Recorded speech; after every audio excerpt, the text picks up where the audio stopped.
Okay, so assalamu alaikum. Well, in this video, we'll take a look at the humerus, which is the second bone of these lectures. So, humerus is the bone of the arm, which is the longest bone of the upper limb, and say parts की बात की जाए तो it has an upper end, a shaft, and a lower end. Upper end is basically you can say modified to form a head, right, and the lower end is basically expanded. So the humerus basically consisting of, as you can see, a head, a shaft, and a lower expanded portion. अच्छा, अगर इसकी side determination करनी होगी कि side की humerus है, we should be knowing that the head will always be present at the upper region while the expanded portion will always be projecting downwards, right, and the head will always be present medially because it will be coming in contact with the glenoid fossa or the glenoid cavity of the scapula to form the glenohumeral or the shoulder joint, while the base will be coming in contact with the radius and ulnar bones of the forearm to form the elbow joint. So अगर हम head को middle place करें और upwards place करें तो हमें आराम सुकून से उसकी लोकेशन पता चल जाएगी, आई मीन उसकी साइड डिटर्मिन हो जाएगी कि साइड की ह्यूमरस बोन है. अच्छा, अगर इसके देन पार्ट्स देखें कि पहले हम इसके अपर पार्ट की बात करते हैं, that is the head of the humerus. So the head is basically consisting of some important features. The first one is the, अच्छा, अपर एंड के बाद first one is the head जो कि which comes in contact with the glenoid cavity और the glenoid fossa to form the shoulder joint. The second important feature is the anatomical neck जो कि head को rest of the upper end से separate out कर रही होती है. Then there are two important tubercles, the lesser tubercle and the greater tubercle, और the greater and lesser tuberosities और the tubercles, same thing. The lesser tuberosity और the lesser tubercle will present anterior while the greater tubercle will be present a bit posteriorly. So अगर आपको lesser tubercle नजर आए तो आप समझोगे ये anterior aspect है humerus का, and between the two tubercles there is a groove called as the intertubercular groove or the bicipital groove, right. अच्छा जी, अब ये तीनों regions, the greater tubercle, lesser tubercle, intertubercular groove, ये सब different muscles को origin या insertion दे रहे होते हैं, इसलिए ये सारे important है. फिर एक और neck की हम बात करते हैं, that is the surgical neck. एक neck होती है anatomical neck जो कि head को rest of the upper end से separate out कर रही होती है. second one is the surgical neck जो बेसिकली पूरे अपर एंड को शाफ्ट से सेपरेट आउट कर रही है, ठीक है. And then third one is a morphological neck. Morphological neck is basically present 0.5 centimetre above the surgical neck right here, और ये सेपरेट आउट कर रही होती है एपिफिसिस को डायफिसिस से, that is the embryological part जहाँ पर एपिफिसिस और मेटाफिसिस या फिर हेड और शाफ्ट आपस में, sorry, the upper end of shaft आपस में मिल रहे होते हैं, राइट. तो ये हो गए अपर एंड के सारे इंपॉर्टेंट फीचर्स. अब इसके शाफ्ट के इंपॉर्टेंट फीचर्स देख लेते हैं. So shaft will be consisting of interior border, lateral border, medial border, anterolateral surface, anteromedial surface and the posterior surface. So the first one is basically anterior surface जो कि basically you can say the lip of the intertubercular groove से start होती है, and then it projects downwards and it will be coming on contact with the supracondylar ridge, ठीक है.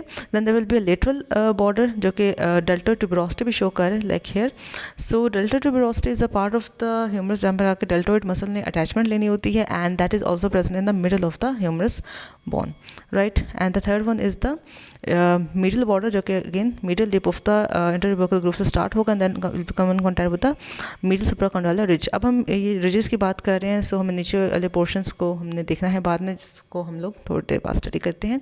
जबकि जो shaft है वहाँ पर जस्ट हमें इंपॉर्टेंट चीज़ ये नजर आती है, there is a delta tuberosity a bit anteriorly and posteriorly there will be a groove called as a radial groove, जिसमें से रेडियल नर्व ने गुजरना होता है, और इस तरह वो पोस्टीरियर से एंटीरियर कंपार्टमेंट में मूव कर जाती है, जो हम आगे इसकी रेस्ट ऑफ द एनाटॉमी में देख लेंगे. So we should be knowing that anterior aspect of humerus के इंपॉर्टेंट फीचर्स क्या हैं. ग्रेटर एंड लेसर ट्यूबरकल्स या greater and lesser tuberosities, the intertubercular groove and the delta tuberosity up so far, ठीक है.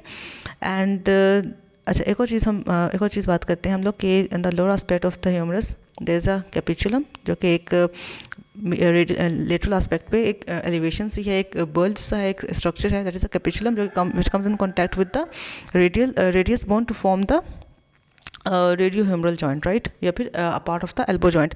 And then a bit medially we have another elevation called as the trochlea जो कि pulley shaped region है, that is coming in contact with the ulnar bone, उसके trochlear fossa में insert हो जाता है to form the the humero-ulnar joint जो कि again एक part है किसका, elbow joint का. So these two elevations, the capitulum laterally and the trochlea medially will be forming the, you can say, lower part of the humerus bone, and a bit medial to the trochlea we will be having the medial epicondyle जो कि again एक elevation side tubercle से है जो कि lower end of humerus पे medial aspect में हमें नजर आता है, and lateral will be having a lateral epicondyle, and above these two condyles there will be ridges, the medial and lateral epicondylar या supracondylar ridges, right.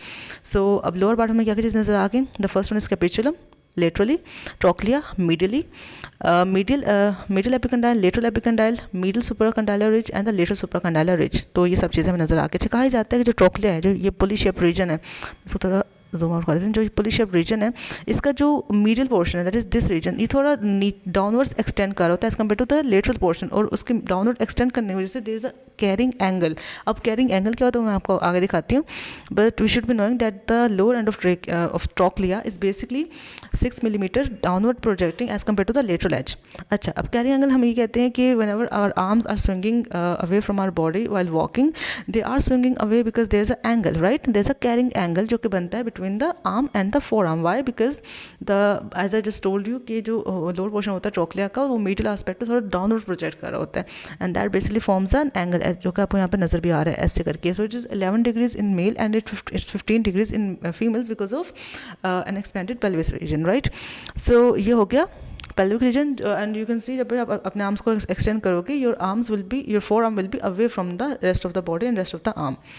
Okay, so then हमें कुछ और इंपॉर्टेंट फीचर्स नजर आते हैं. The lower end of humerus, trochlea और capitulum हम already देख चुके हैं.